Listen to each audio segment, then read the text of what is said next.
এখনও স্বাভাবিক হয়নি খাগড়াছড়ি সাজেক সড়কের যান চলাচল। বৃহস্পতিবার ভারী বৃষ্টি ও পাহাড়ি ঢলের কারণে খাগড়াছড়ি সাজেক সড়কের জামতলী বেইলি সেতুর খুঁটি সরে যায়। এতে ভারী যান চলাচল বন্ধের নির্দেশনা দেয় সড়ক ও জনপথ অধিদপ্তর। বিকাশে কম খরচে ক্যাশ আউটের লিমিট বেড়ে 50,000, প্রিয় এজেন্টও 2টা।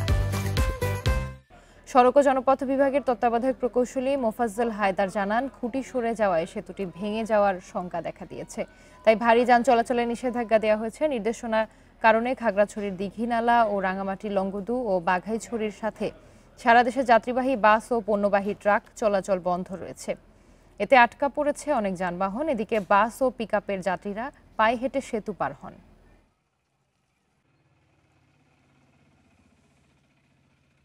পাহাড়ি ঢলের সঙ্গে অনেক আবর্জনা সহ বাসটা সহ এসে যে পাইপগুলো ছিল সেগুলিকে একটা সাইডে সরিয়ে ফেলছে। তো আমরা এটা দিয়ে কিন্তু অলরেডি কিন্তু আপনারা দেখতে পাচ্ছেন যে ছোট ছোট গাড়িগুলোকে পার করছি। বড় গাড়িগুলোকে যেহেতু ওয়েট এটা নিতে পারবে না, আমরা এটাকে করতেছি না, অ্যালাউ করতেছি না। আগামী কালকের মধ্যে আমরা চেষ্টা করবো এটাকে আমরা পুরোপুরি চালু করে দেওয়ার জন্য।